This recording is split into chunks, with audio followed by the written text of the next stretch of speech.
So this is hot off the press, but I was having my team pull together the numbers of percentage ownership of small businesses in the US, and it's pretty staggering. So when the US was created around 1820, 80% of people were employed by themselves. So we were largely employed. By 1870, only 33% were self-employed. So that was right after the Industrial Revolution. And then today, we would be thrilled if we were at 10%. We're closer to 6%. And the way we know we're losing is Canada is beating us. Canadians have a higher percentage individual ownership than we do. This isn't your average business podcast, and he's not your average host. This is the James Altucher Show. The thing about being quote unquote on brand for me is that I unfortunately have not followed my own advice. For decades, I wrote, I'm never sending my kids to college. All of my kids went to college. I said, I'm never going to own a home again. I own a home. I've always written, I don't like pets. I have 3 horses, 2 dogs, and a bird. And I just suck at paying attention to myself because I still think I'm right about everything. I guess I said earlier, I can't get talked into anything. I do get talked into everything, and I'm a sucker. Well, we do say like the best marketers and salespeople are the most easily sold. Like I'll buy all the things. Like I'll buy any book that comes out. So I'm like, yeah, I might. It doesn't mean I'll read it. I'll buy it. Yeah, like I totally judge a book by its cover. Like if it's a nice cover, I think this book is probably good and I'll buy it. Yeah, I kind of agree with that. I actually was obsessed with making the cover really nice. And then I was sort of chuckling to myself because I'm like, I don't know that anybody actually cares about this, but that I knew it would be up behind me forever. So I was like, what if it's really ugly? And then I got to look at it for 10 years. No, it's nice. And I love the title, Main Street Millionaire. You do? So, yeah. They told me it's a terrible title at first. They're like, no, I think it's very hard to have a good, succinct title that is both, clever and just a few words. Like I really don't like subtitles at all. And I know every book has a subtitle. Your publisher makes you do it. How to Make Extraordinary Wealth Buying Ordinary Businesses.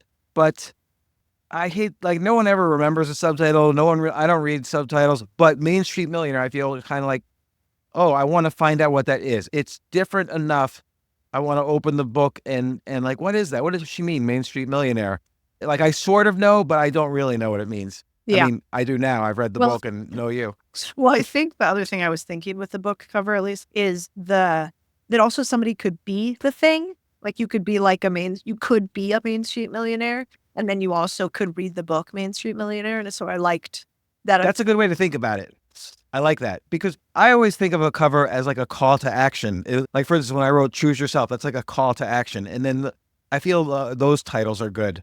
Wait, but Choose Yourself. Wait, what was your other really big one? I read Choose Yourself. I've had a bunch. I had my most recent was called Skip the Line. I also had one that was The Power of No. Oh, yeah. The Power of No is not a call to action. That was this publisher called me up and said, we'd love to do a book with you. And I said, let's do The Power of Now, but take out the W. And they said, deal. And so I did that book. That's hysterical. So Choose Yourself, I think, was the big book I read from yours first. Right? Yeah. But back when you wrote Choose Yourself, I mean, that was like sort of, that was rare, or like a lot of people needed to hear that, basically. Yeah, like I feel like yours is the new type of business self-help, which I really like now, which is just very specific.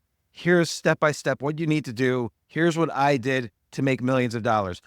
Mine was kind of, I don't want to say inspirational, but a lot of people were still reeling from the Great Recession and failure and loss. And so I describe how I came back from that. But right now, I feel like the general business self-help book, which is like, how to lead to success, or how to find, how to change yourself through charisma. I don't know, just all these bullshit self-help books. Yours is very specific. And I was thinking, I'm going to give this book to my kids. I have to force my kids to read your book because this is what anybody who hates their job should be reading your book. Well, thank you. Yeah. Well, I felt like a lot of the inspirational books got written. Like you guys wrote those. Like if somebody was struggling to leave their job to like go strike out on their own, I would send them yours. Like, I don't need another one, And so I think that. It's Yeah. like habits. Like, how many more books on habits do we need? Well, not really. We got James Clear's. Like, just send him that one. Now Right. it's like the next evolution is shit that hasn't been written on.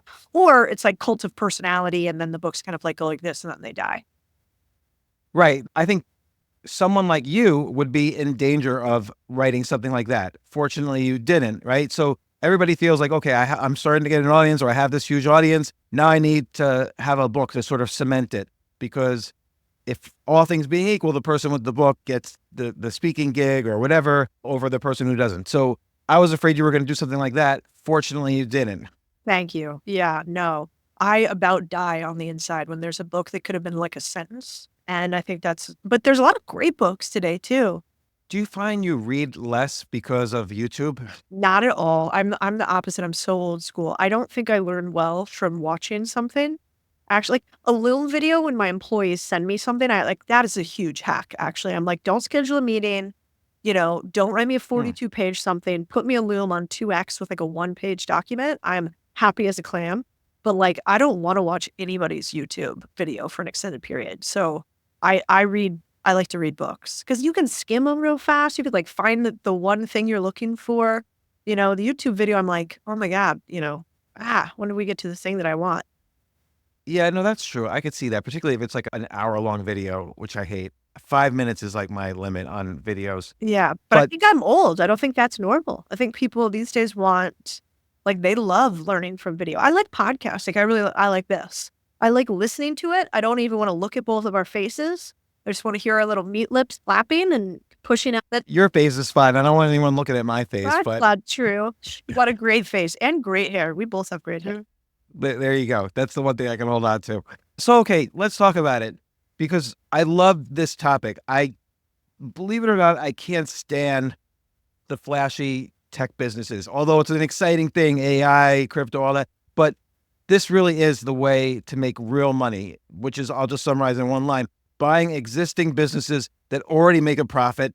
And the key, of course, is finding those businesses, buying them cheaply, expanding them, running them. And that's what your book is about. How do you like, I didn't know so many businesses are basically just shut down as opposed to sold. Maybe let's start with that. Yeah, I mean, I was just doing research this morning, actually. So this is hot off the press. But I was having my team pull together the numbers of percentage ownership of small businesses in the U.S. And it's pretty staggering. So when the U.S. was created around 1820, 80% of people were employed by themselves. So we were largely employed.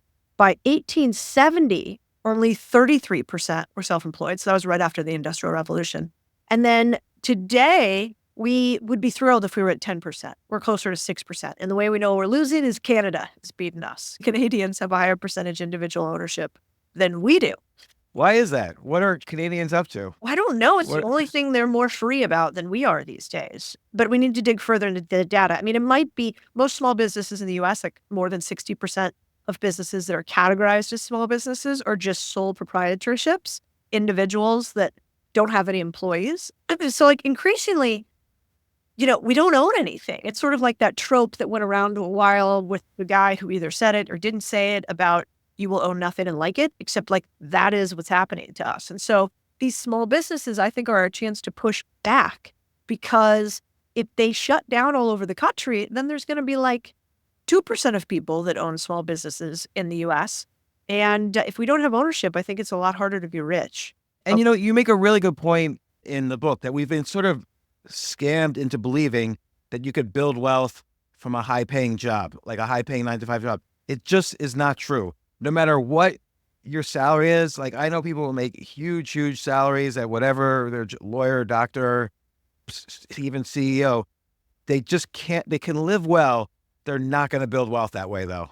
Oh, yeah. I mean, taxes used to be a 4-letter word for me. I was like, my brain breaks and I don't want to talk about that. But, even if you just look at the tax code, right? If you're an employee and you're in California or New York, then, you're looking at close to 50% income tax when you include federal and state. I mean, if you layer on sales tax, if you layer on property tax, we can get crazy with how much we're taxed in this country. And really, there's only like 2 ways to push back on taxes. And that's real estate ownership and ownership of a business or investments or assets. Even if all things are equal, even if you make $1 million and you're an employee versus $1 million and you're an owner of a small business, you are making potentially 25%, 30% more money being a business owner because of the way the government taxes us. Also, if you sell a business, now you're talking about like a 15% capital gains tax as opposed to a 40% income tax. So getting a chunk from capital gains as opposed to income, whether it's you sell an investment that you held for a long time or you sold a business, that's the only way I've ever kind of accumulated money, is in a big chunk that is taxed differently than income. That's a really good point too, because everybody obsesses on salary. Really bad way to get rich. They think, how much money do I make per year? What they don't realize is most people who are rich, they made it in big chunks. They had a roller coaster ride that for a lot of it, they were like kind of flat to down. And then at one point they went up high. And that comes from being able to sell stock, investments, a house, a business. And so, yeah, we do kind of obsess on that. And then actually this is like a little technical, but kind of fun. That also, I think one of the ways we can push back on ownership today is we think that in order to buy a small business, we have to have a lot of cash. But another cool way that you can get around taxes for sellers of businesses is by doing seller financing. So instead of getting a big, huge chunk of cash when you sell your business to somebody else and you go through a bank and you got to pay all the taxes up front, even though it is capital gains get taxed at a lower rate, or long-term capital gains, likely because you've held the business for a long time. If you instead structure out the payments over time and you allow yourself to keep an LLC in order to have write-offs around your business, you can really lower that tax benefit, and the buyer of the business could use your future profits of the business to buy it. So slightly technical, but another way. But important, and we're going to get technical, because I think a real key aspect of your methodology here is how to buy businesses by having the seller of the business finance part of the acquisition. So you could actually pay, let's say a laundromat is trying to sell itself for $1 million or $200,000. You could offer actually more for the business, but pay less upfront. So you can actually get control of the business and control of the profit stream and control of managing the business. You could get that and do it faster, as opposed to paying the whole purchase price up front. Maybe you pay a little bit more, but the seller agrees for you to pay it out over the time from the profits of the business. This is a really important method in what you're doing. Yeah, you're exactly right. Yeah, there's some cool graphics in the book because I think a picture's worth 1,000 words, right? Especially when you're doing a deal. If you can show somebody firsthand what it looks like if you structure the deal the way that is best for both you and them to win, it's way easier to get better price and terms. And so we show the 3 different reasons why a seller would sell a business to you for $0 down using seller financing. The first reason is you can pay more for the business, because you can say the bank will only give me $100,000 for this business, but if you finance the business for me using seller financing, I can pay you $150,000, because we can make sure that the financials are real and we can do it over time, tranched investing. So I can pay you more money. And then you can go 2, the average small business loan takes 120 days to close. What if we close in like 2 or 3 weeks instead? We can close way faster. I'll pay you more. I'll get you your money faster. And then 3, taxes. Do you want to pay a huge check to Uncle Sam? Or do you want to structure it out over time?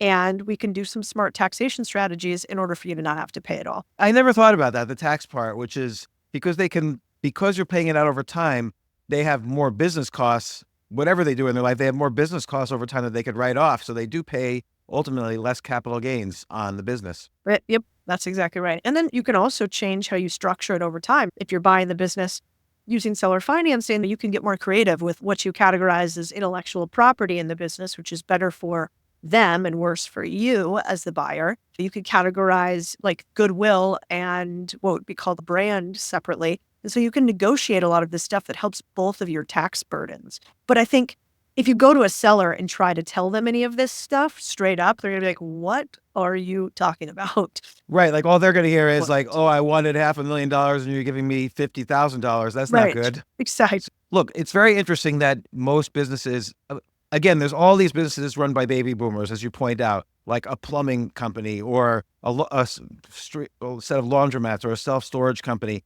And they might be making millions of dollars, but they just shut down the business when they're done, as opposed to selling it. And so it gives you an opportunity to sort of step in there and buy the business. And I want to walk through some examples, but I think it's also important, phenomenon you talk about in the beginning, the Lindy effect, that Mhm. the longer a business has been around, the more likely it's going to be around the same amount of time. So like if a laundromat's been on this corner and successful for 5 years, it's probably going to be around another 5 years at least.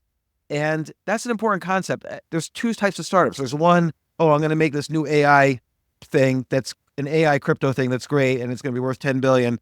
Or I'm going to buy an existing business that spins off a profit. And which one's more likely to succeed? Obviously, the business that's been around 5 years. Yeah, exactly. Yeah, I mean, the Lindy effect was actually created in New York, which is kind of interesting. But from this exact idea that, like, if we took 1,000 businesses and looked which of these businesses will be more likely to succeed in the next 10 years based on the data over the last 10 years. And you might say, well, Codie's Laundromat versus James AI startup. You're like, God, does anybody use laundromats anymore? Why would that still exist in 10 years? That's probably going to be taken over by robots. And you're like, James's AI startup. AI is hot right now. Everybody's loving it. Well, if Codie's Laundromat had been in existence for 10 years and James' AI startup had been in existence for 6 months, we know that my 10-year business has an 80% higher likelihood of succeeding than your 6-month startup. And this is really interesting. Like everybody always says, oh, don't do a startup. You have a 90% chance of failure. This is how people talk each other out of doing a startup. But if you buy an existing business, what really is, and particularly your focus is on these boring businesses like a car wash, a laundromat, a preschool, whatever. What really is the odds of success in if your startup is, oh, I'm going to buy an existing business? Yeah, well, the way to determine, so if you were going to say, Codie, tell me how likely I might have failed if I bought a profitable existing business that had been around for at least 5 years. What would your answer be? Well, I'd say, let's go to the SBA loan default rate and let's see what it is at the worst period and the best period. Worst period, about 25% of SBA loans defaulted. Okay, so you have a 75% chance of success with an SBA loan during the worst years. Best years, there was like a 7% default rate. So we're talking about a 93% chance of default. Now, I think those could be a little higher because there's something called workout, which is basically the banks may be like, we're going to sell some of the assets, we're going to move stuff around, but the entrepreneur still doesn't really get anything. So let's say it's like 30% and 15%, or even 35 and 20%. We're still sitting at, double to triple X what a brand new startup has as the survival rate. So it's just a totally different way to think about entrepreneurship that we're not taught because it seems like only rich people buy businesses. Yeah, and to your point, again, I think we've been fooled into thinking, oh, I better get a really good job because that's safe. And yet, laundromats in the it's not like people stop doing their laundry in 2008. Like they keep going. And I think the key is avoiding anything that's cool or hot. So on the one hand, we talked about AI crypto, but even like restaurants, people buy a restaurant because they like food. They want to buy a restaurant. It's not because like there's an amazing, that is one area where it's just kind of like a vanity thing, or a hotel you mentioned is also like maybe a vanity type of purchase.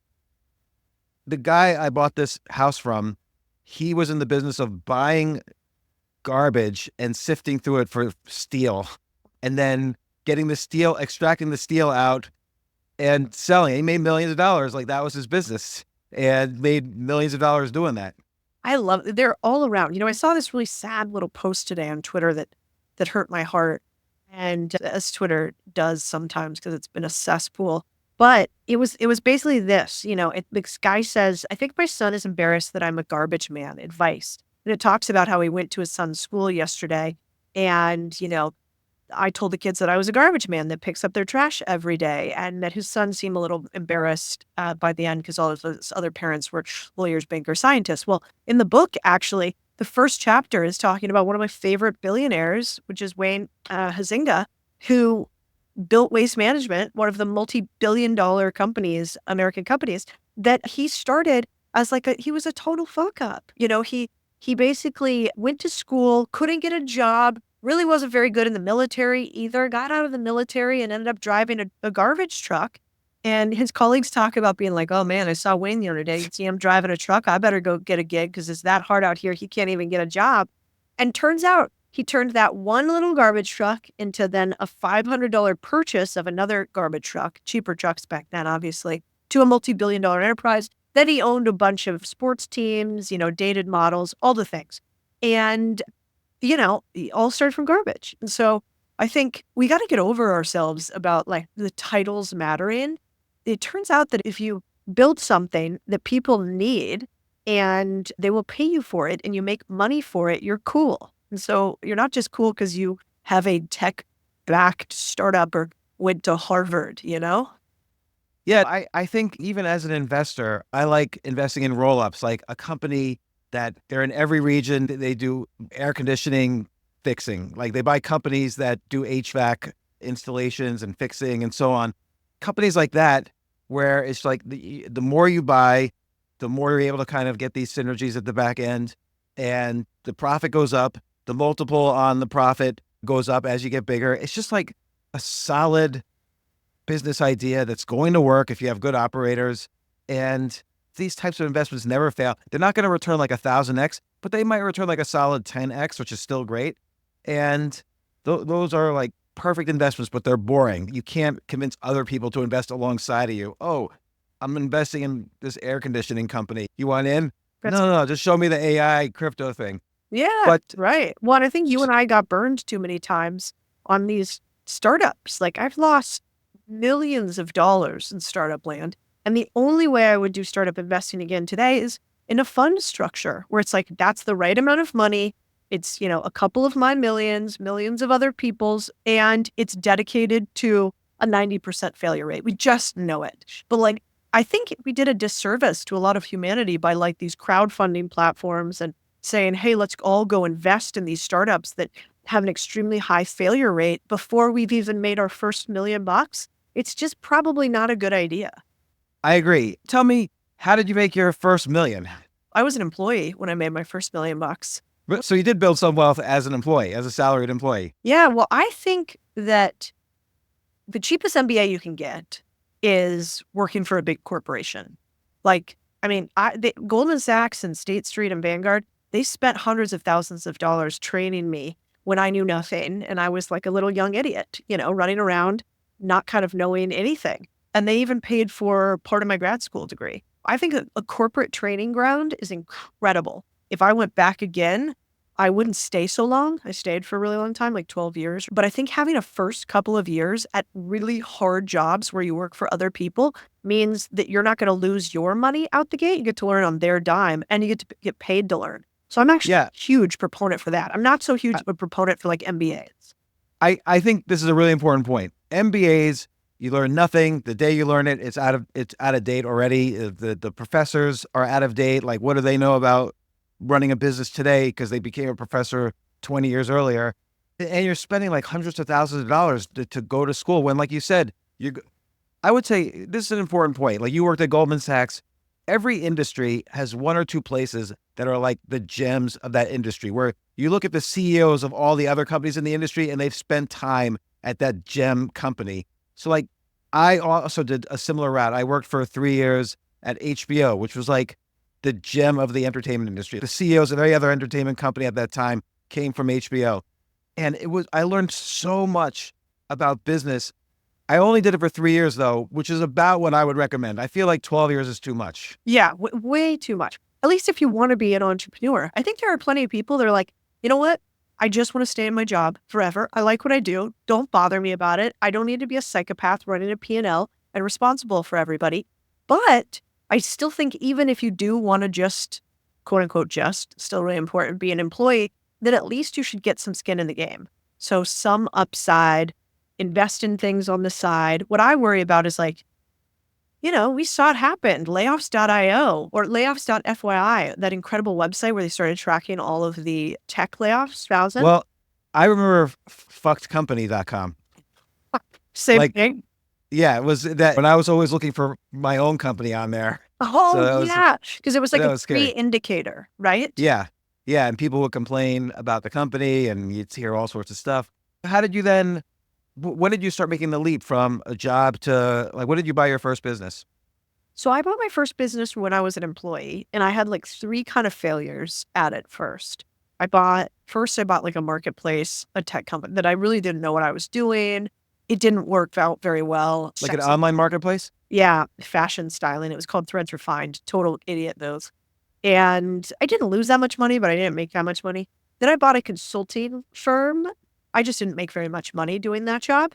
So I feel like if you buy a total service business, it's hard to scale. it's like, it would be like buying one consultant's Rolodex, right? It was like one guy doing a thing, and I basically bought his clients. And so that would have worked okay if I already had a consulting firm, I think, and I integrated it into my business, but I didn't. And so it just ended up being a lot of work. And then I ended up buying a laundromat, and that one actually worked out well for me and turned into a series of other laundromats, then car washes. But that was, I mean, I was in finance working a 60 or 70-hour week when I started buying these little side businesses and making kind of a lot of money because I just was too scared to leave my job. I was like a total wuss. No, it's hard to make that leap. Like when I was working at HBO, I started my business on the side, and I was going to my startup all night and then back at HBO all day. I didn't sleep at all. And I stayed at HBO for 18 months after I started my business because I was afraid to take that leap. And also when you're at Goldman Sachs or a really great company, you realize people return your calls because you're at Goldman Sachs, because I was at HBO. They might not return the calls when you're at just some startup like everyone else. And I was really afraid of that. Oh, yeah, me too. Well, and I mean, I did all the goofy things early too. Like I must have started a podcast in like 2010, which I really should have kept that thing going. Maybe that would have turned out well. But it was so funnily named. It was like The Struggle Isn't Real or something like that, which I think was just me trying to manifest the opposite of what was going on in life, you know? So I did the Rolodex of like, tried a bunch of things. And, you know, I think a lot of us, I came from immigrants. So, you know, my dad in particular and my mom, they just really wanted me safe. They wanted me to just make money, be happy, you know, stay in a steady job, be easily married, have a couple kids, just like take it easy. And so I think I tried to stay in their sphere for just decades because they thought that I was crazy for leaving a place like Goldman Sachs or First Trust or State Street. They're like, why would you do that? And so I do think we often become, you know, we build our own prison of other people's expectations of us. And then, you know, my friend Bill Perkins says it best. He's like, I remember he said to me, he's like, you have zero risk. And I'm like, what are you talking about? I have zero risk. Look what I've built. I could lose it at any moment. Like that still horrifies me. He's like, so what? You gonna die? Are you gonna be homeless? Are you gonna starve? I'm like, maybe. I don't know. He's like, no, that's totally irrational. None of that's gonna happen with your network and skill set. You could go become a bartender and probably make $100K a year. Like you need to get over yourself that you have total risk. He's like, what you have is ego risk, that you want to play the relative game and you don't want to lose your relative posture, which is a real mental risk, but not physical risk. And that changed my mind a lot, made me take more risk because he's right. And Bill's very interesting. He's been on the podcast. He basically built up a net worth of 50 million and then quit. And why that's interesting is everyone around him was obsessed with building up a net worth of over $1 billion. Yep. And it's easy to get caught up into that mindset because we all choose our hierarchies. And if the hierarchy you choose is everyone around you is a failure, if you make only quote unquote 50 million, you're going to go for that billion. But he pulled himself out of that and now he lives the life he loves. So like in that first laundromat, maybe walk us through that. Did you do seller financing? How did you find it? How did you structure it? Because this is sort of what people really should be doing. Yeah. So the first laundromat I think there's 3 legs of the stool to buying a business. So I call it the business buying tripod. And so you can basically have money, capital, you can have experience or expertise, or you can have time, sweat equity. And so for this individual deal, I was working a lot. I had no time and I had no expertise. I didn't know anything about laundromats. I don't even know how to do my own laundry half the time. Like not my area of expertise, but I had some cash. I had 100K. And so 100K was not like nothing for me. Like I that money was important to me, but it wouldn't bankrupt me if I lost it. So in that deal, I used the 100K outright. Didn't do a loan, didn't do anything fancy, and bought this laundromat. But my leverage was that I found a guy who had run a laundromat before, but inside of his real estate endeavors. And so he ended up running it for me. And then I ended up finding some more laundromats for us to tack on and he would run them. Was it profitable enough? That first laundromat, was it profitable enough that you could pay all your costs and still have profit for yourself Cool. afterwards? And did you calculate that into the deal? Yes, we did. So you found some laundromat, like some old guy was like, or had a laundromat for sale. Had been around for a while. Yep. And we could talk about how you find those things in a little bit. Yep. But you made the deal and you found the operator because you didn't have time to operate it.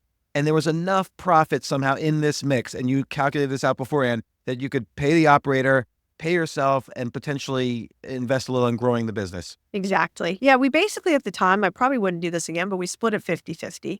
So I think at the time the Laundromat was making like $67,000 in profit when we bought it. The profit was really the guy's salary for running the thing, right? So $67,000 wasn't like the most amount of money for me at the time, although that's a great amount of cash in a deal that you only paid $100,000 for. But was this the $67,000 after paying the operator?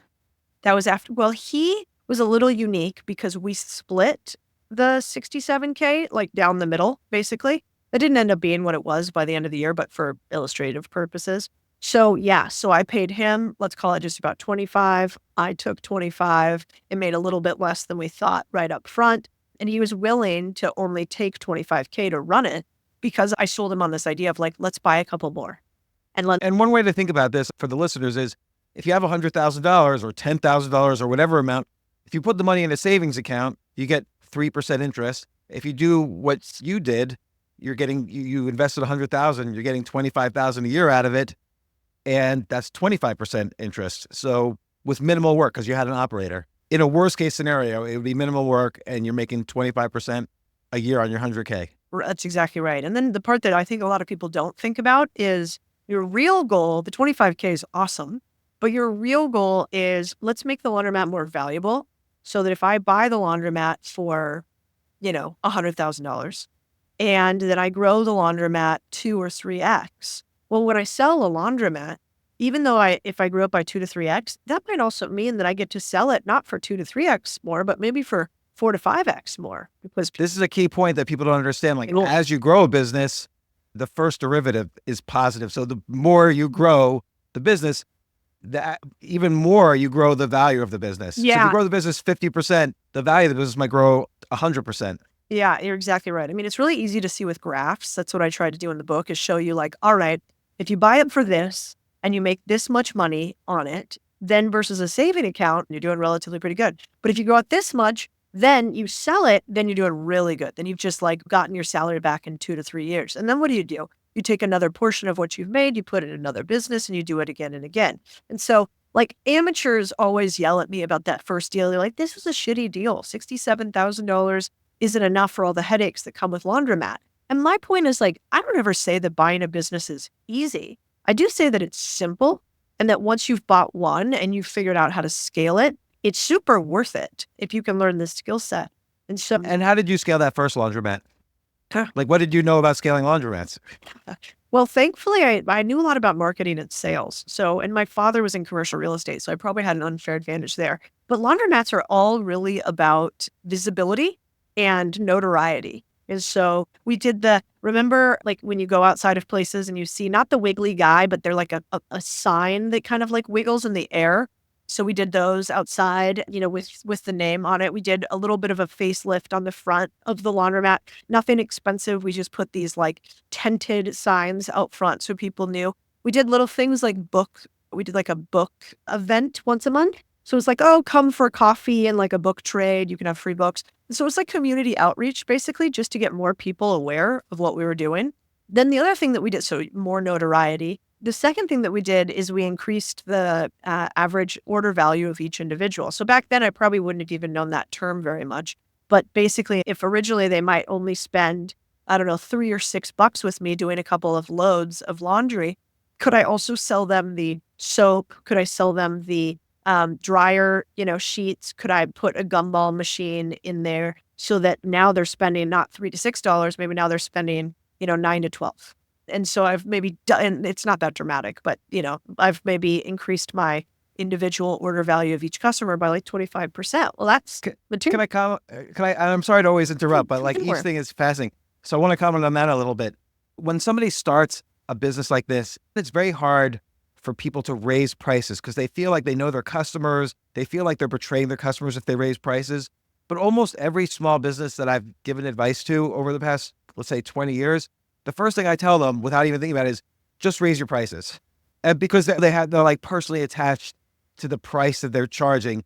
And they always find they don't lose customers, and they're able to sometimes double their prices and just make double the money. It's great. You're so right. The average small business, they say, is anywhere from 30% to 300% underpriced versus what the market is, which is like crazy numbers. And so I think you're right. On average, we don't realize that for things like, if you ask me, like, what does it cost to mow the yard? Like, I don't exactly know.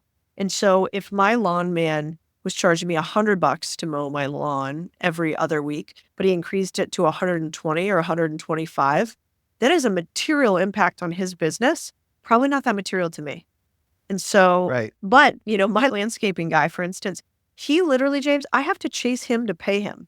He doesn't have auto pay. I still give him a check. He's definitely never raised my prices. He's never upsold me on anything ever. He's never cross-sold me other people's products. I mean, he's a perfect example of a business where you're just like, oh man, all the time, like, Jorge, do you want to do my tree trimming? And he's like, yeah, sure, I'll do it. I'm like, why don't you tell me that? Like once a year, it's like $1,000 that you could get. And so it's just a lot of these people are tradesmen. They're not businessmen and women. And so you get a chance to get in there and potentially help these guys make a lot more money, or you, if you buy the business. Right. So you have a laundromat. You could, as you mentioned, do a little bit of marketing to drive in some more customers. You could sell them more things like the gumball machine. Just put things in there to encourage people to spend a little bit more money. You could raise prices. You could sell them related items like soap. And you mentioned in the book, you could even buy your own soap company. So you could you're getting the soap wholesale and you could sell it retail. You could wash and fold and deliver for them. You could expand by buying a small delivery business of some sort. And there's all these ways to scale. And then you could take profits and buy the next laundromat. And 2 is going to be, it's not 1 plus, like we were talking about before, it's not 1 + 1 = 2. It's 1 + 1 = 3 now, because now it's a chain of laundromats with just 2. So it's valued more.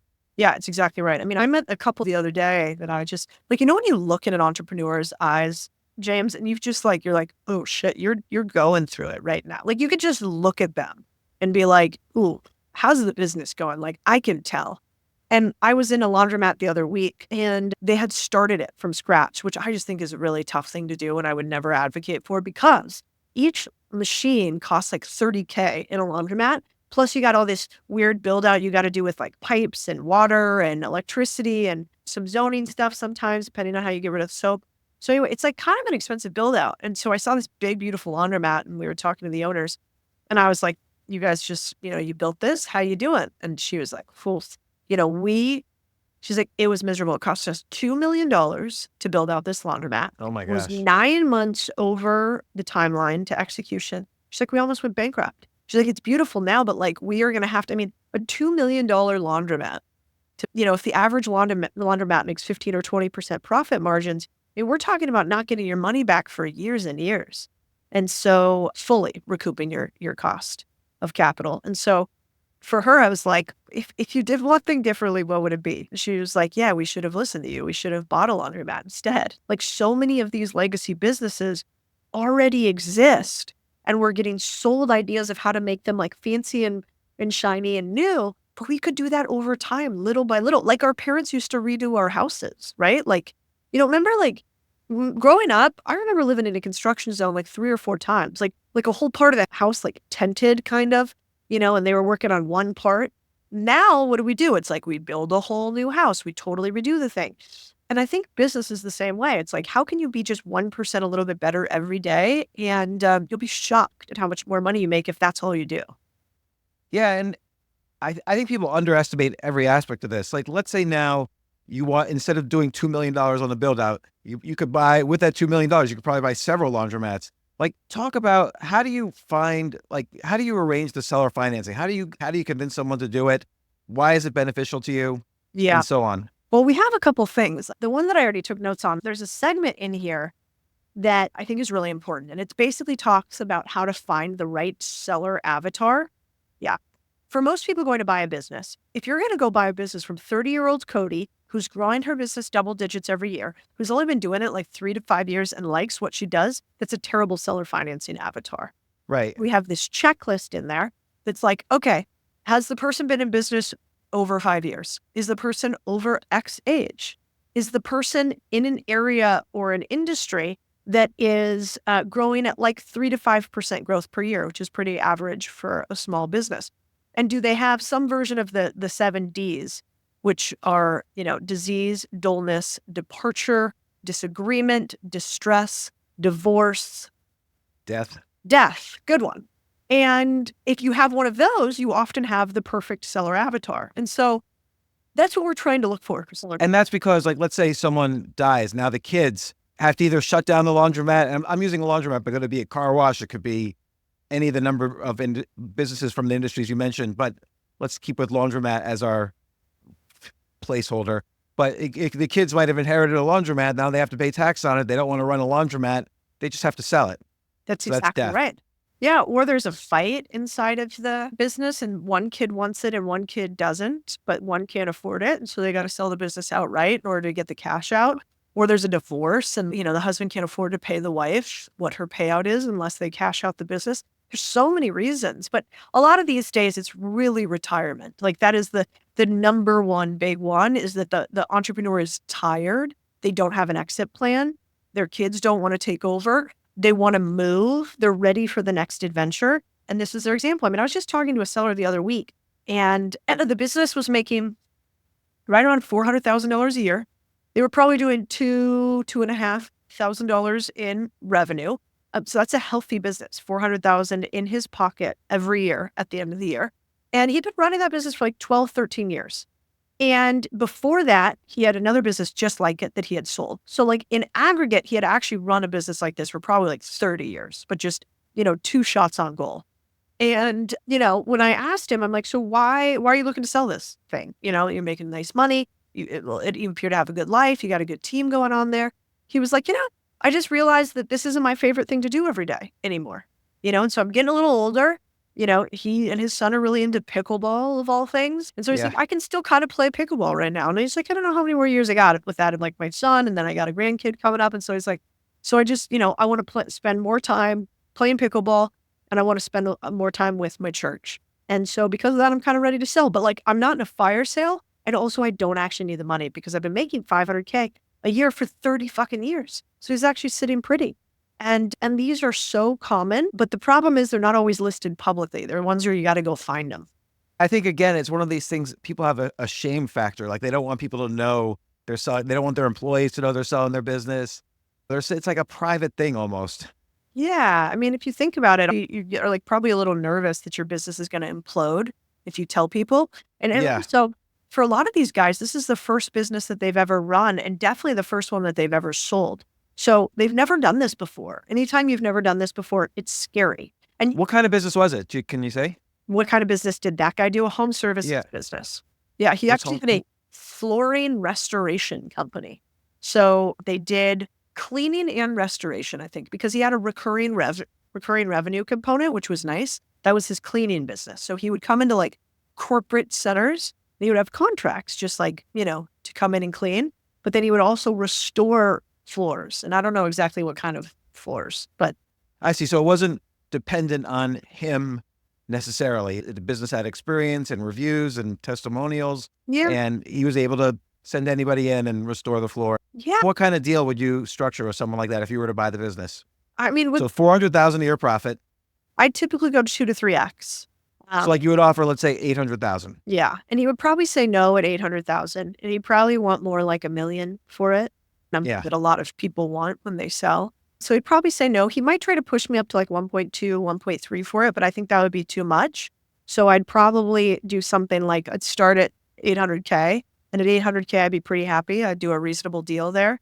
But then if he wanted a lot higher than that, that's where I'd start layering on some terms. So I'd say, well, I could meet you at that price level, but we're going to pay X now, and we're going to pay this other amount if you hit all your metrics over X period of time. And you're going to have to stay on a little bit to make sure that we hit those metrics. And then, so what's like a typical deal? Like fill in the numbers. Like what's a deal you've done where you were able to pay less upfront and do an interesting structure? I mean, lots, but let's take a really tiny deal as an example, and then we could go bigger. So the one that I was proposing to this guy, which was actually for a member of our community, I was going to buy this deal. It's a little too small for me, but for that deal, the proposed structure would be something like 720. That was the number we got to. And the reason we got to 720 on that number is because we think that even though he is not really involved all the time day to day, we still need an operator. And so we were like, we actually think like we need another 150K-ish, give or take, for somebody to be involved in the business. So this actually lowers your profitability a little bit. So we got to 720.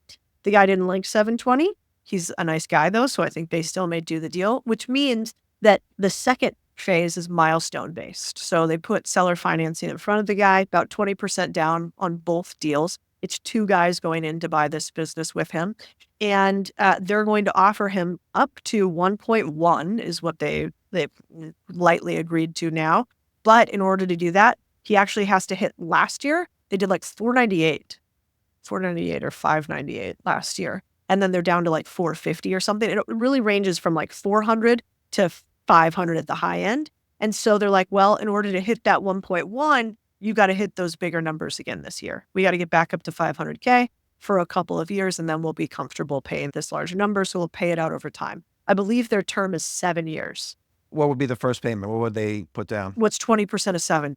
So like 150, about 148, Okay. 144. So they'll probably put something like that, 100 to 150K down for that business. And would they borrow that, or would they? These two guys they're comfortable up to 200K down, but I'd be more comfortable closer to 150.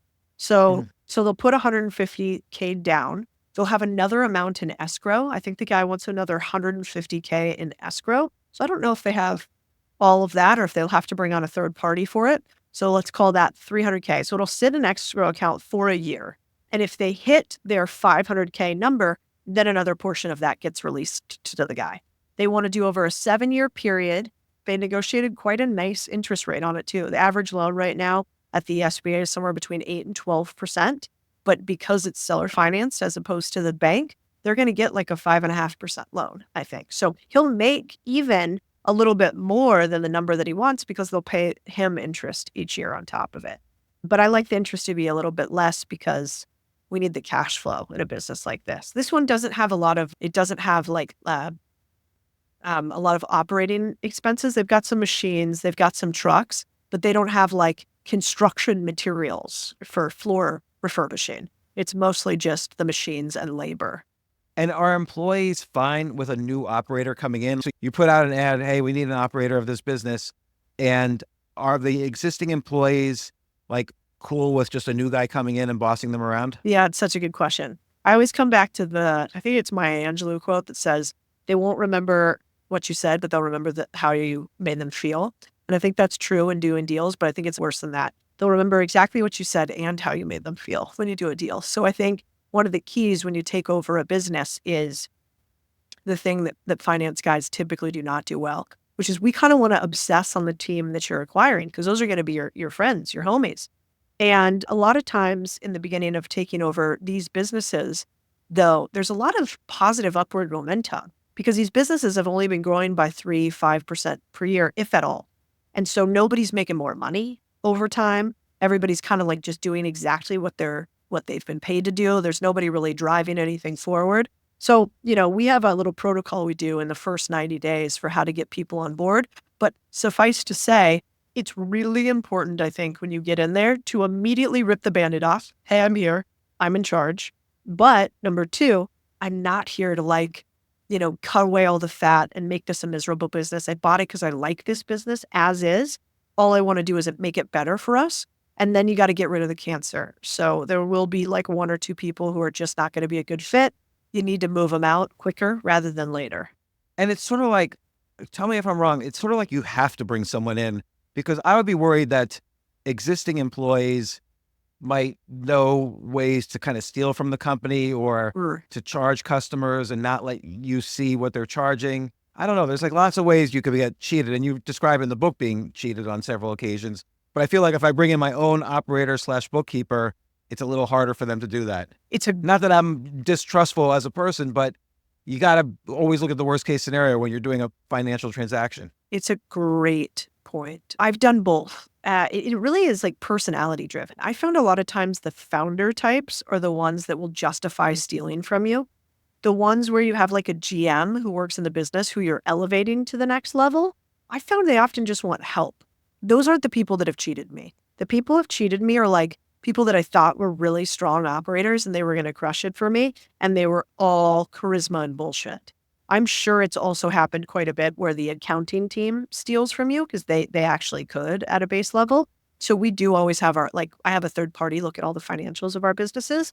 I've had plenty of businesses where I kept operators from inside the company and I even promoted some of them because they were underutilized under the last person who was in charge. Like, how do you know with this cleaning and restoration business, the employees aren't going into the corporate building and doing some cleaning, and then the building manager says, hey, I heard you guys do restoration also. Can you do that for me? And they just do the job on their own without the business behind them. They certainly could. I find that it's hard to lie consistently over time. And at some point you get caught. Basically, what I use it as a barometer is we use a 13-week cash flow report. So every single week, I want to know what is the average amount of money we make every single week? What is our margin every single week? What are the amount of deals we have outstanding each week? And if I start to see that dip or move, that's how you can decide fraud. Like I had a guy who stole a bunch of money out of one company. And it was because we were in a period where I couldn't quite understand what was happening. There was like build out of a product set we were doing. So there were more inflated costs. He was like, no, we're going to be profitable later. We're going to be profitable later. But if you buy a boring, stable business, you should already know what the profit margin is, how much we make each month. And when there's moves on one side or the other, that's your job. You investigate it. It's really interesting. The subject of cheating is sort of universal across almost every activity, whether it's sports, business, games, elections, that basically people tomorrow are going to pretty much do the same thing they did today.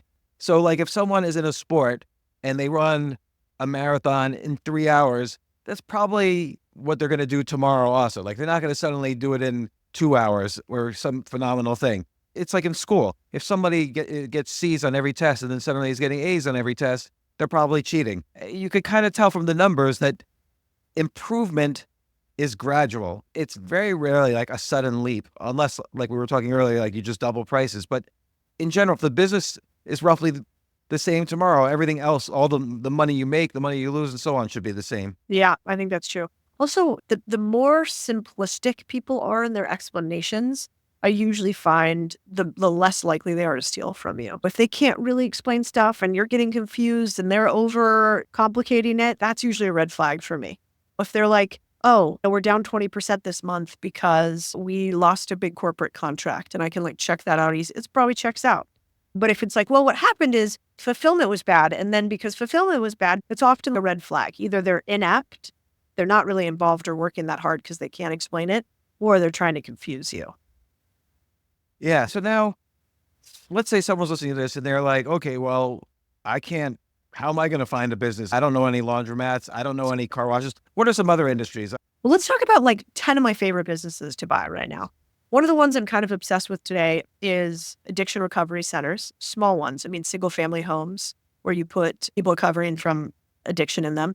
Huge growing industry, needed overall, tons of government grants, not that expensive to start. Also grants for you to buy your own property if you're going to do this. That one's interesting. Similar vein, senior care homes. Again, not a big center, but one-off individual homes. Huge demand for it in the U.S. Simple business.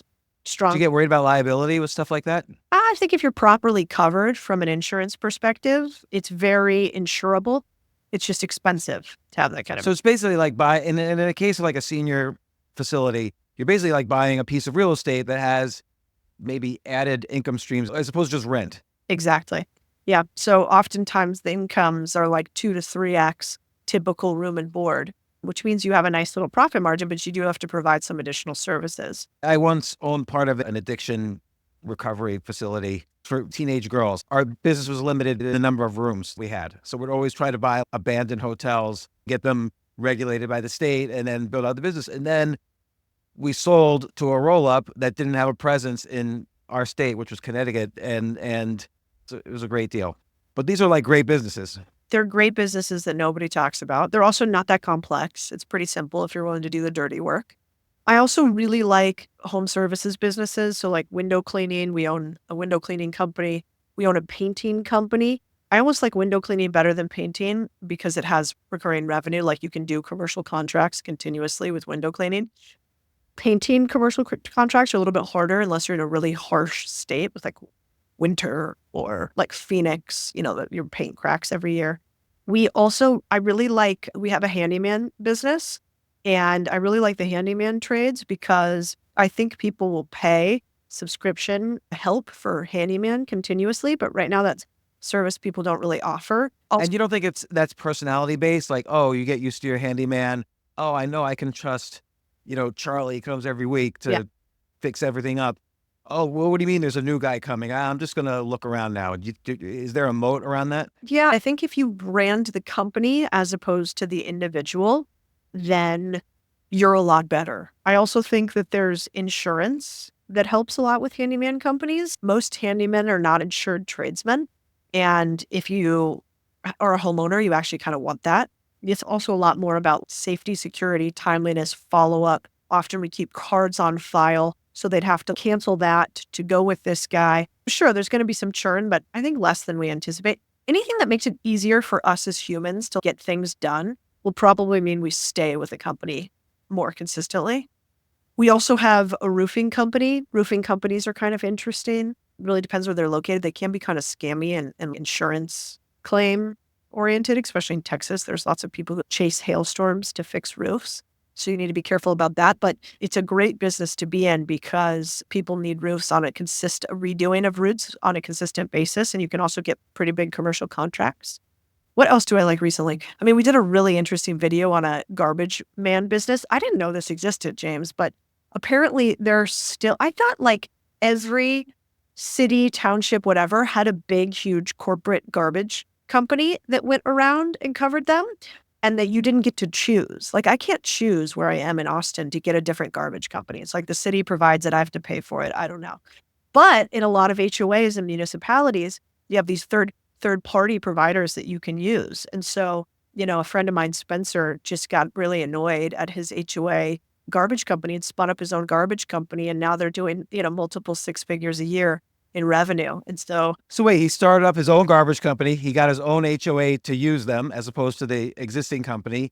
And then he expanded out to other HOAs. Yeah. And he did it even smarter than that. He was like, he posted a picture on Facebook, like Neighborhood or Marketplace, whatever that thing's called, where like everybody goes and talks to their neighbors. So on his Facebook neighborhood page and also on like a Neighborly, and basically said, hey, is anybody else super annoyed at how terrible our garbage service is? If I started my own, who would sign up for it? And he had like hundreds of people respond. And so he just started DMing them a link to prepay for a monthly service. Prepaid. That's like, brilliant. I don't remember how much. I think it was like $15,000 he did in prepay. So then he was like, all right, here's my startup capital. He went, got a loan on a truck, bought a bunch of used garbage bins, slapped some logos on top of them, and then made some like cute merch. He calls it Lone Star Trash. And so, he basically grew the business from that. He used to be a software guy, and now he jokingly like goes to his kids' school every day and says like, I'm your garbage man. I rode around the truck with him. Plus I thought the dump would be gross. I was like, this has got to be disgusting. And it's not. Like, you don't touch garbage at all. It just has these clampers. The people at the dump are super nice, and it's kind of fun driving the huge truck, and everybody's super nice to you. And yeah, it was not what I thought it was going to be, for sure. I mean, and these are the ways people all over the country are making millions of dollars. And so you talk about I think it's the 4 A's, how you find deals, because the average person maybe doesn't know how to find a garbage company that's for sale or a laundromat that's for sale. Yeah, well, there's lots of ways that we can find a company. First, I like to break it down from off-market and on-market deals. So off-market deals would be people like Spencer, who maybe you find out about his business. You're like, hey, do you want to sell this thing? Because you got it started, but I want to grow it. So this is like our center of influence strategy. It's who do you know? Who do your parents know? Who do your kids' friends' parents know that might have a small service business that you could just start a conversation with? These are off-market deals. They don't even know that they want to sell. We call them the quiet sellers. The second way is on-market deals. This is traditionally big, huge sites like BizBuySell existed. I didn't love that site, so we started our own called BizScout. I actually bought the marketplace first, and then I built it, trying to follow my own medicine. How'd you find the marketplace for sale? Found it on Twitter. There's a Really? guy on Twitter that basically was talking about how he got annoyed trying to find deals. And he built originally just an off-market deal scraper, which still exists. We just upgraded it. So if you're like, James, I want to go buy child care centers and nurseries in Piedmont, North Dakota, then I can go on my off-market deal scraper on BizScout and search for that. Or if I'm like, I want to buy a garden and nursery center in Scottsdale, Arizona, I can go find all of those. It pulls in all the contact information we can humanly find on the owner and the business. So you can reach out to them individually on LinkedIn or maybe Twitter or get their email address and ping off-market deals. And then we layered on top of that on-market deals. So those are from, I think we have like 52 different data sources now where we pull businesses from other websites. And then we're about to add proprietary listings. So obviously I have a big following and a bunch of people tell me all the time, I want to sell my business. Let's put them on there so people can find them. Or most people will buy businesses through a site like that. But right now it's not. So you've been doing an interesting strategy too of not just sort of like, oh, let's do this, buy a bunch of businesses, combine them together, sell it, do it again. You've been really building a social media presence for yourself to A, that's a business in its own right, and B, probably it gets, more deal flow to you. People know you're in this industry, so they call you with deals. Yep. Yeah. When did you start building the social media site? Well, that was 2020 when I realized that I didn't want to be a partner with anybody else in a private equity firm. So I exited that partnership. And at the same time, I thought about just going and buying a ton more businesses. We already own quite a few, 25, 26 or something now individually. And I was like, well, we could go try to become the next BlackRock or KKR or our version of it. And then I was like, God, I hate private equity owned companies. Like I can tell when I walk into a joint if it's been bought. And it annoyed me. How can you tell? Like small things, like super corporate every single time. Everything's private equity is all like systems and processes and profit maximization and revenue maximization and expense cut. And so, you can kind of go into Starbucks and go, yeah, it's definitely not locally owned. There's no like board in there that says what's going on in the local community. Like you can't get to the owner. This is like lost its soul somehow. And I feel that a lot in businesses. And so I was like, What makes you different from private equity though, when you go in and buy, let's say a car wash that you don't really, you're the new person, you don't really know anything about the business. Like how is it different from private equity? I think my point was if I kept going, I would have been just like them. Like if I started to own 300 car washes across the country and built it into a huge conglomerate, at some point, we're probably not that different. At least still, if you're the owner of that one business and like that is all you do, then you can still become obsessed with that one thing. I think when you start creating a private equity portfolio, like it's financial maximization. And at some point, like, you don't care individually, culturally about each individual company. And so I was worried that that's what I was going to become. And at some point, I've done pretty well. I've made a decent amount of money. So I was like, I want to be happy with the thing I built. And so, but I still want to build $1 billion company. But my idea was like, all right, instead of just doing roll-ups everywhere, let's let other people do that. Let's like help more people own their individual companies and I'll build businesses that haven't existed before, but they'll leverage my unique talent. So that was like, all right, let's build this business buying and selling marketplace.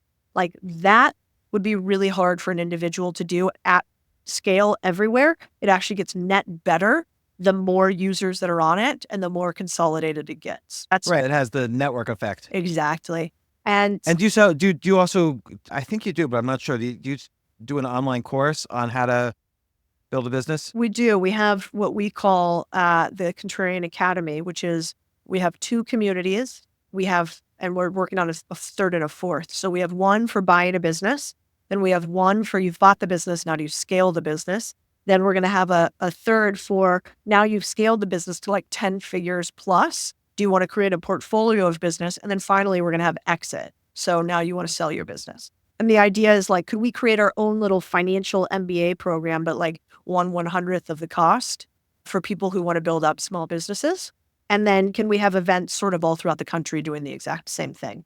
And I'm going to try to not be elitist about it and like limit participants artificially. It'll be like, if you qualify and it's like an appropriate right fit, then you should come into the academy. And then the third leg that we have there is we invest in the venture capital companies that support small business.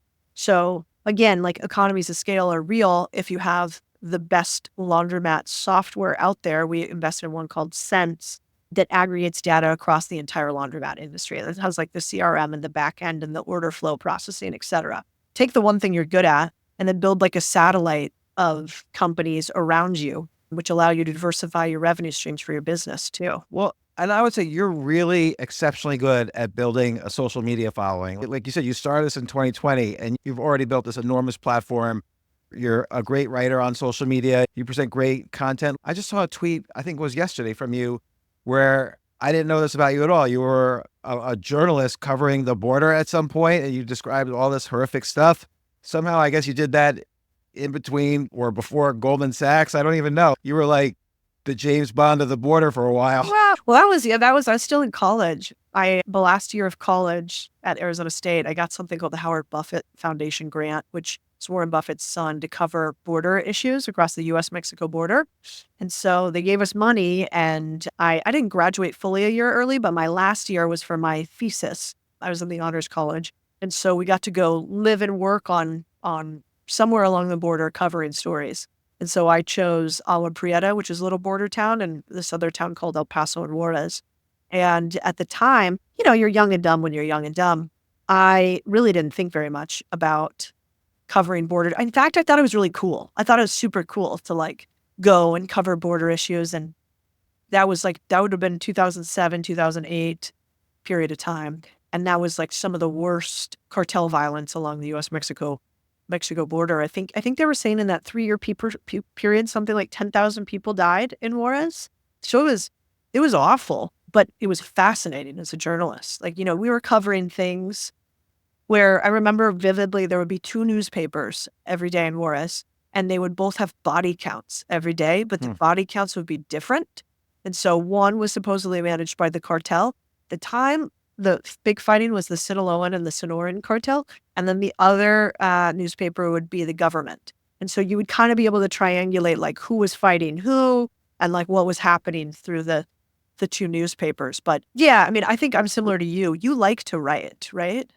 Oh yeah, I would say that's my main interest. I am actually not as much a fan of business. I've just been lucky that I'm good at it. And also out of necessity, I had to get good at it. Yep. But writing is like the thing I love to do. I'm the same. So I think whenever I get pissed off, I usually do my best writing. I don't know, like what. Yeah.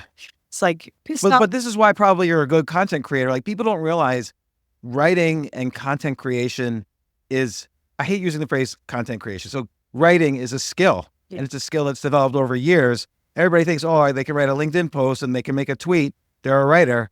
But the way to build a social media following, as you've done, is write good stuff. Yeah. And I think actually live your life. The best content creators or the best artists or whatever have been through some shit, like Hemingway's the best of all time. Why? Because his life was fucking bananas and he could just understand the full spectrum of the human experience. And he did things that, are wild, from catching the biggest fish to being in war zones to going to Africa to big game hunts. And so, a lot of... And that informed his writing style in the sense that he realized he didn't need to have flowery prose. He didn't want any of the prose to get in the way of the experience that had happened to him. So that's how he developed his minimalist writing style, which is really great. And so many people mimic today, but he really mastered it. Yeah. I mean, if you've ever read, did you ever read his story about the Indian?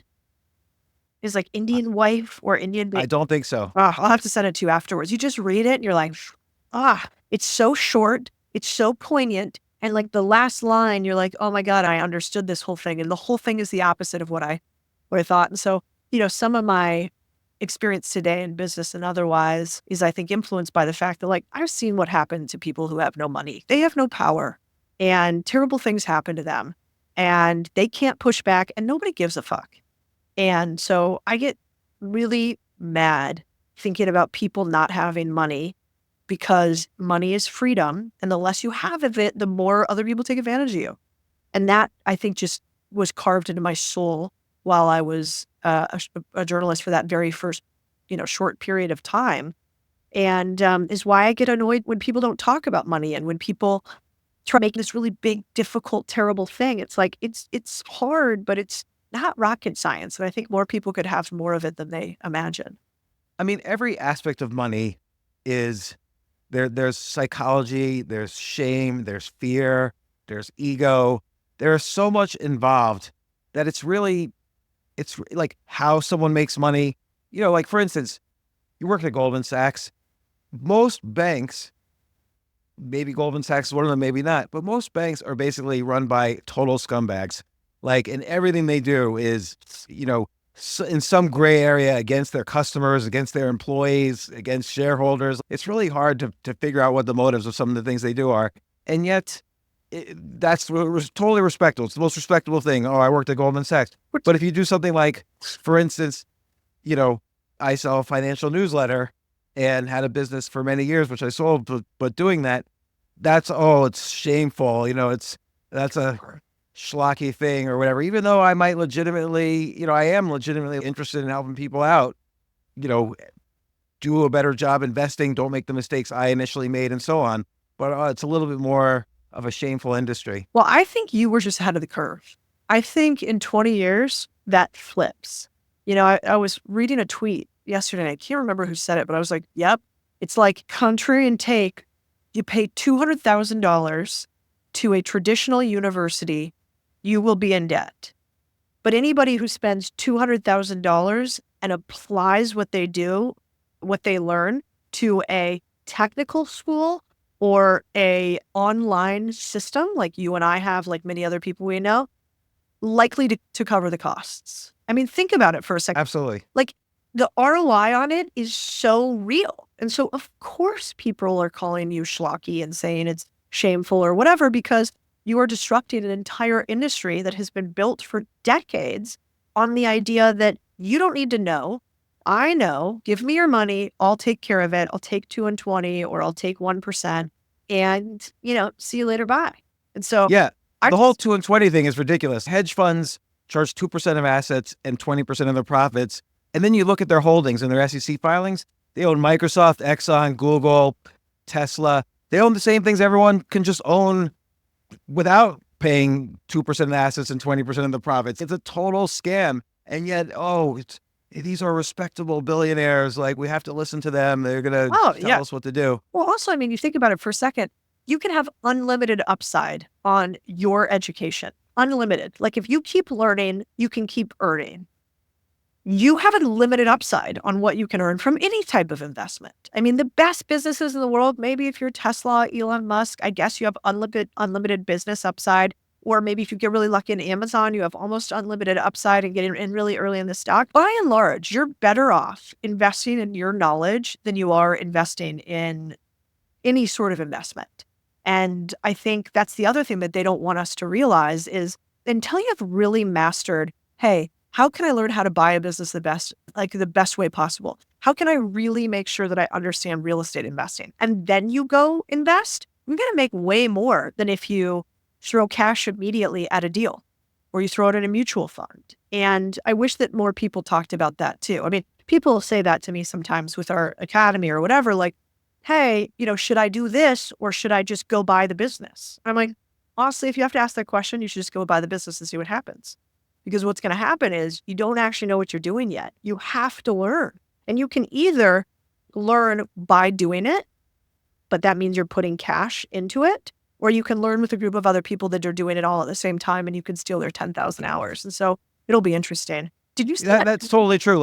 And look, let's take writing as a great example. Skill acquisition is so important. And again, there's this idea, well, you need to put in 10,000 hours or 1,000 hours or 500, some amount of time you have to invest and perhaps some amount of money to get a skill. But skills pay off. And other things, like going to college, you don't necessarily get a skill. You might learn a couple of things that you're going to forget 98% of, but you don't really learn a skill. Whereas, there's this saying, better to be the only than the best. So if you're the only person who's talking about real estate investing, but you also happen to be like a great writer, you're going to build a huge social media empire because you're going to have this skill that no one else has who you're competing with. Yeah, I think you're totally right. I imagine in the next 10 or 20 years, the way that university accreditation happens right now will be completely flipped, especially under this next administration. He already came out with a tweet yesterday saying he's going after the university accreditation system. And I think he should, because I think it is right now a mafia. And I think we assign accreditation and we mandate that schools continue to raise prices. But, you've seen the inverse curve. It's basically like schools continue to be more expensive to go to than ever, but their return for individuals continues to decline on a relative basis. And so that, to me, means that we have an entrenched industry with a bunch of incumbents and lobbyists that want to keep status quo. So, of course, they're going to hate people on the internet who are providing value at, 1/100th of the price. But I've never really cared that much about what other people's. It used to bother me that people didn't like education businesses, or that people didn't like influencers, or people didn't like people with newsletters. And now, God, the election, I was part of this think tank, like one of the more preeminent think tanks in the world, and it's on the conservative side. And I would go to all these events, and they go to these events, and they were really talking badly about podcasters like Tucker and Joe. And this was right prior to the election, like 6 months prior to the election. And they were like, these guys, blah, blah, blah. And mind you, this is a conservative think tank. And I was sitting there listening and thinking, you guys are so out of touch, because I thought that this election would be decided by podcasts, because you and I have one and we understand the power of it. So I was like, nobody cares about the mainstream media anymore. They're late. They're slow. It's not relevant. Right. We get updates on Twitter. And so I thought that was going to be the case. And so I remember that to them saying, like, don't you guys think that you're slightly behind the times, that you are legitimately going against these podcasters because you think they're lesser than the mainstream media because of like credentials or something? I don't even know why. And I remember they kind of laughed at me. And I was like, all right, I don't know. Maybe they're right. Maybe I'm wrong. And then this election happened. And I was like, it's the old institutions don't want to change. And they are going to push back, but they're losing. You're totally right. Like, this was the whole philosophy around my book, Choose Yourself, which I wrote 10 years ago, which is that, maybe I'm not going to work at Goldman Sachs, but I could actually be a one-man Goldman Sachs by writing a newsletter about the finance industry and then giving advice to some businesses and helping people invest or help people meet businesses that they can invest in or whatever. And it's the same thing with education. Okay, maybe I don't need to go to Harvard, but I can on YouTube, or Coursera or Khan Academy, there's a million places to learn. Or I could start if I have an expertise in something, I could start my own education site. It's going to be much better than Harvard for what the specific things I'm teaching are. Like, there's always an opportunity. I'm not going to be a television star, but that's okay. I can start a podcast which has more listeners than the average TV show has viewers. So there's always an opportunity right now to do your own thing. Yeah. I mean, and you are way ahead of the curve there, because you're exactly right. I mean, we see it everywhere. And I guess it's all the ideas sort of converging on this reality that we as individuals are more capable than we give ourselves credit, and that certainly than society wants us to be. Because on average, when institutions and individuals get power, they don't like to give it back. Not because they're evil, nefarious geniuses, but because they think they know better than other people. And this is probably why we've gone from 70% of people being self-employers to 2%, because there's that momentum that keeps people down more and more. 100%, not to mention massive government regulation, which makes it harder to start your own small business, harder to be profitable, helps incumbents. Big companies can afford regulation. Little companies, it destroys them. And so, I mean, one of the things that, I was talking to the administration about is we need to change how the SBA runs. Like right now, the SBA, we could solve a lot of issues in this country if we allowed business owners who are currently 60 plus to sell their businesses to an individual, not a corporation, in the next generation. And we gave a tax write-off to the business owner for selling the business to the next generation. And we had an incentivized structure for the small business buyer to be able to sell the business owner with creative financing. And what if we could actually standardize the mechanism for seller financing? Why do we need banks? Why do you need a title company, for God's sake? When you do a mortgage transaction, it makes no sense at all. It's like a fake 1 in a million need that's a huge industry. Right. And you need like title insurance. It's like Right. crazy, all the things you need. And I would even go one step further with the SBA. I would make it an opportunity for it to be peer to peer. Like, let's say I want to invest. I on the stock market, I can't invest in a laundromat. And let's say I'm not interested in running a laundromat. What if I want to invest in like 200 laundromats around the country? Oh, I could put $100 and contribute to an SBA loan where I'm getting like 8 to 12% interest as opposed to 3% of my savings account. Like they should allow peer-to-peer participation in the SBA. 100%. I mean, there's so many small things that we could do, like an education process to notify small business owners that they can actually sell their business, an awareness campaign to actually bring both people to the table and get them to think about how to do deals, standardization of term sheets, similar to what Y Combinator did with standardizing the standard VC term sheet.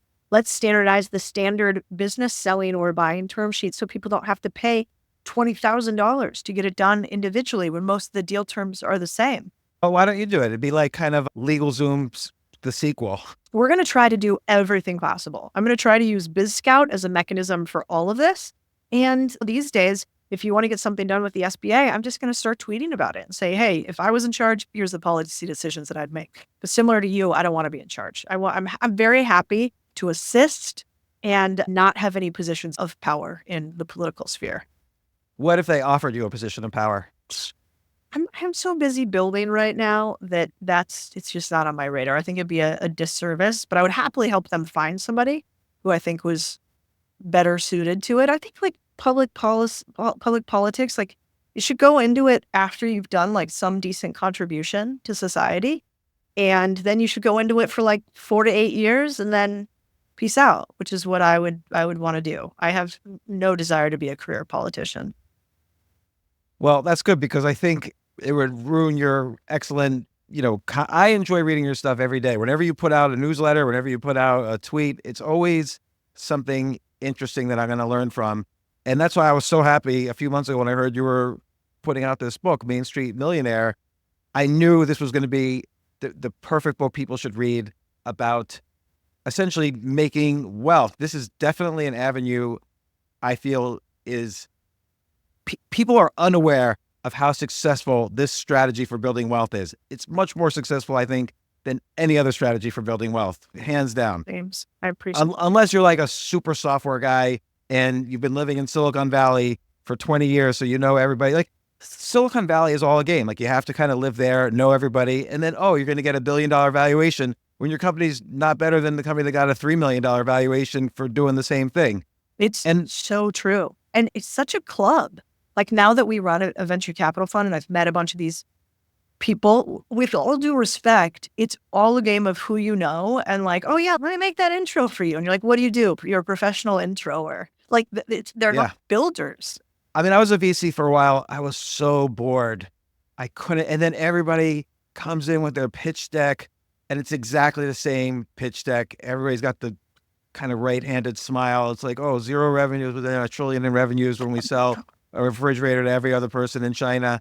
And I had a Defender arcade machine in my office and I would just like leave a meeting in the middle and just play Defender for the rest of the meeting until everybody left. I want to ask your opinion on something. One thing that I think I'm struggling with the book is what I really want people to realize is that even if you don't want to buy a business, you should learn how to do deals and how to talk terms. And like you should understand, it's like the language of money is deals and deal terms and structuring. It's negotiating your salary. It's getting equity in the business you work for. It's like buying a business. And so I'm trying to think right now about like, how do I explain this to like the normal person who's like, I will never buy a business in my life because that's too crazy and I don't want to. But they I think it's impossible. Right. They think it's too big a task or you need too much money. And look, there was one example you gave in the book that was really a great example where you could start off with like 0 money and talk to your cleaning lady and turn that into a potentially a huge business. Like you walk people through a great example of the simplest possible way, like the minimal viable business one can start in some sense. And this is possible. And the fact that, like you said, this is like the language of money, understanding that things work on profits and work and how do you scale things, like, oh, you could scale this way, you could scale this way. These are ideas. Scaling could apply to anything. It could apply to your, how you scale your work at your job, or how you scale a book that you're writing, or like all of these things that you wrote about in this book could apply to other industries, other endeavors in life. I think it's important. People just don't know this. Yeah. Okay, good. Because I didn't know if I was, how you have confirmation bias because it's a thing that made me a lot of money. And, we have this academy. So I've seen 3,000 people go through it. I'm like, this works for people. Everybody should know it. But I'm not delusional that thinks that everybody should own their own business always. I am delusional in that thinking that if you don't understand money at all, I'm not sure you're going to make it ever. And so I do want more people to understand deal making. Like I made my mom read the book. She's a 30-year special education teacher. But I'm like, I want you to understand, why right now with your house, you're sitting on all this money because their house is totally paid for. They have like no debt anywhere. And I'm like, this asset isn't being used very well. And so like, let's talk about what that means and why. I don't think we can afford to not know this stuff anymore. Yeah, I agree. Because like you said, nobody is really, particularly if you don't have a lot of money, nobody is looking out for you. Like the government is not looking out for you, even though you would like it to. Your college that you went to is not looking out for you. Even your family is not looking out for you. They want you to make a lot of money so that they don't have to worry about money. Yep. So it's important to understand the language and psychology of money. Particularly the psychology of money is so difficult, and everybody has troubles with it. But yeah, in any case, Codie, I think it's a great book. This is the one book I'm going to make sure my kids read. Like, oh, you got to tell me if they do. Tell them to reach out to me if they end up buying a business. I feel like they would because they're your kids. They probably have already started one, and then now they need to buy it. No, not yet. Not yet. They have to go through, like, I didn't want to do what my parents did. And so I rebelled for a while until ultimately they were both computer people. And then ultimately I got into computers. My kids still rebel in this way a little bit. Yeah. And like I said, they went to college when I didn't want them to go to college. Well, I understand why kids go to college. It's fun. It's fun, and you socialize, and you don't have to do anything serious for 4 years. And then everybody complains now when they go to work. Oh my God, I have a commute, and I'm not making enough money to live, and I have to have a huge commute. Like everybody, I'm not saying my kids do that, but I see it's like the latest thing on TikTok is all these 24-year-olds complaining about their job. Like I lived on a futon like 3 hours away from my first job. Like it's hard. Being young is hard. Being young is. It's supposed to be hard. Yeah, it's so hard, and I wish. And I always like try to remind people that it's not hard because like you're like, oh, this work is so hard. I can't figure out this work. It's hard because it is mind-numbingly stupid, low-level work that you feel like you could do in your sleep often, and that persists for years. That's why they give you the job, because you're useless in everything else.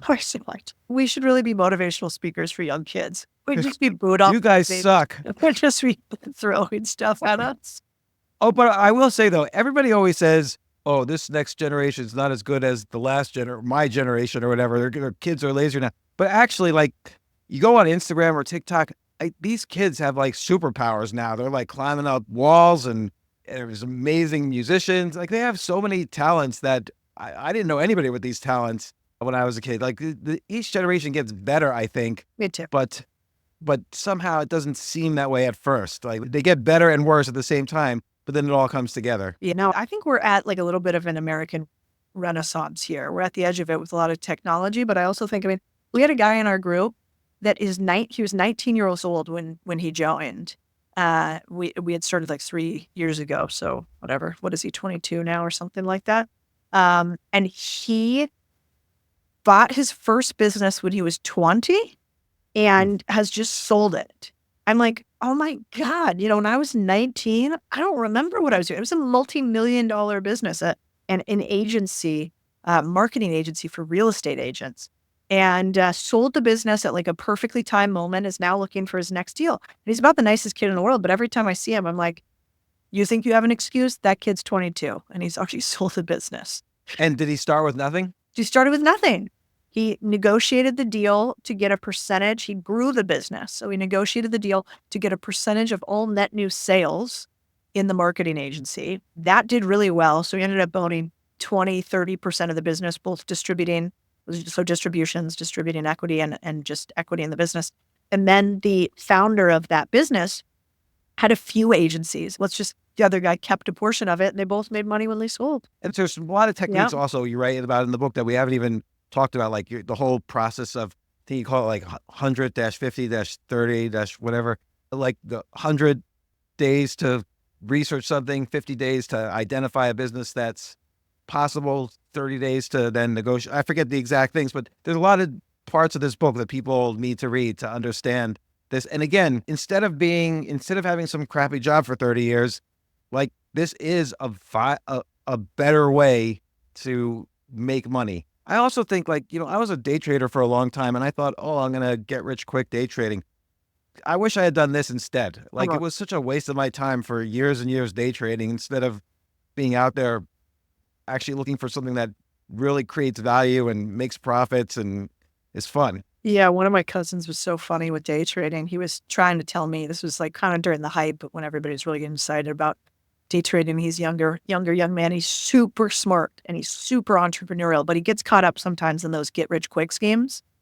And so he was scheming and he did some day trading and he's like, look at how much I'm up. Like, I am so rich. I started from this and now at this. I'm like, that's amazing. And I kind of wasn't paying attention that much. And the next day he came to me, he's like, oh my God. He's like, I lost everything. I'm like, that was fast. How that happened? He's like, yeah, I didn't realize all the fees they were charging too. And so between fees and then the market moved, I now owe some money. And I was just like, Jesus Christ. Yeah, it is a brutal way to live. I don't know why. I thought this is going to be fun. It's going to be easy. It is not. No. I made a living at it. I did well, but I probably lost several years of my life doing it. It's so stressful. Well, and you really need a big brain like yours. You have to have like a big mathematical ability often to be able to do any sort of quantitative trading. And then even to like analyze the company. I mean, and you're just competing against the smartest people in finance. You mentioned this in the book, and it made me think of Peter Thiel's book, 0 to 1, where he says essentially the same thing. Competition is bullshit. You do not want competition for what you do. You want to figure out how to structure your life so you're not competing with anybody if you can. Yeah, it's so true. Well, and even, the game they don't tell most people is that the game of hedge funds and asset management is by and large just management fees. It's raise a ton of money, make money on holding the money, and perform kind of well over time and you'll do well. But just making money from your own money is real, real hard. I mean, God, who are the only people that have really done that over time? Like Renaissance, maybe? I mean, where like... Well, yeah, Renaissance. And look, but they initially started making money off the fees. And then finally, when Jim Simons had billions, he's able to just say, okay, everybody else take your money. I'm just doing it on my own. Warren Buffett's the same thing. He didn't have any money himself. He made money on the fees, but he was doing really well. And he kept pouring his fee back into his he didn't take a management fee, to his credit. He just took a fee on profits. Wow. Profits above a certain percentage. I think it was above like 6 or 7%. He would take 15%, I believe, on profits above 7% each year and no management fee. And then he would roll all the money that he was making back into the business, so it would kind of grow over time. So I would say Buffett is the closest example of a financial manager who generated $1 billion from his own investing. Yeah. And I mean, rare. And I certainly don't profess to be smarter or harder working or better connected than that guy. Like incredibly well connected too from a governmental perspective. Yeah, but he compounded his connections and his network and the value he created over 70 years. Well, wasn't Bezos asked him, like, why do you tell everybody your secrets if like they work so well? And he's like, because nobody wants to get rich slowly. Yeah. So true.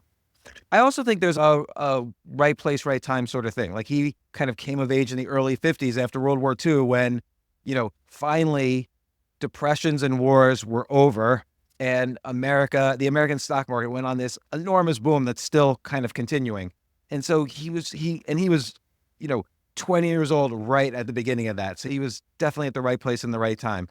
And people, in everything, like, Malcolm Gladwell's spoken about how people like Bill Gates, Steve Jobs, all those guys were basically the same age because they were in their early 20s when the computer started to be big and they were able to benefit from that. So you sort of have to also find where you can be the right place at the right time. But that's also the benefit of your book, is that laundromats are always in.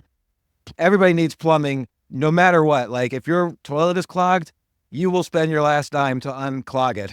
Yep. Like, so stuff like that is important. I wonder about, though, there are some businesses, I wonder if robotics or whatever will, like car washes, will car washes always be necessary when every car is self-driving and you probably won't need as many cars on the road? I don't know. Yeah. I mean, certainly could be. I don't think we're at the other thing about car washes that's unique, though, is that they're real estate plays too. So typically your car wash over the long term isn't going to be the best land use for the real estate. So often you can use them as a land hold. So maybe they're not necessary forever, but like think about how hard it is to find a car wash at an urban center. So I think as we become more and more urban, maybe that looks differently. But yeah, I mean, we could play a game too, thinking about all the different ways that robotics could change boring businesses. But I think the flip side is they're just going to take over our accounting, our legal, our finance, our graphic design, our PowerPoint presentation jobs so much faster. Remember back in the day when we all had to do decks and stuff for finance? Like we did the decks ourselves. Like we did the Excel spreadsheet. We did the miserable work actually coding it properly. We did the PowerPoint presentations. Now, a couple of my friends that are at the big firms, they're like, oh, we come up with the idea broadly. We kind of like throw it in there and then we send them to India and they redo them every night, overnight for us. And then they'll send them back. I was like, God, that would have been nice back in the day. But that means that this many fewer people now have those jobs, those really high paying analyst associate jobs where we were totally overpaid. And then in the future, even less will have it because we'll have India and we'll have really smart AI doing those jobs. And here's the thing. It's not like, so everyone's worried, oh my gosh, AI is going to take jobs faster than industry will replace them.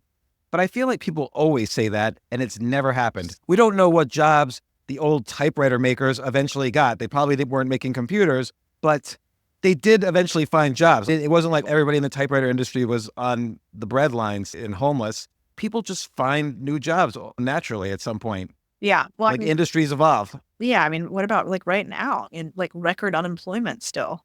Although a lot of that seems to be government jobs growing. So maybe that's numbers not totally real. But I so appreciate you reading the book and having me on today. Every time we get to chat, I always leave with a couple ideas. So I always like to do what you tell us back in the day, which is 1, ask for advice. 2, I'm going to send my list of my recommendations to the SBA, like you always say to do, to give other people free ideas. So I'm going to do that. Yeah, just send them. Exactly. Send them to Trump. Send them to Elon Musk. Like post it on a Twitter thread and address Elon Musk and Donald Trump and maybe like one other like 3rd or 4th level person underneath them. I'm going to send it to you when I do it and say this was inspired. Oh yeah, CCV on it too. Yeah. Well, Codie, thanks once again. You're always a welcome guest on the podcast. It's such a pleasure. And I really enjoyed the book. I'm serious. I'm going to get my kids to read this at gunpoint. I will force them and we'll see what happens. And I'll let you know if they buy a business. I love it. All right. Well, when it launches December 12th or something, if they're in New York, we're going to do some fun things. So if they're in New York, I'll have to tell them to come and you can tell them that you'll give them an extra $100 if they go learn something about finance.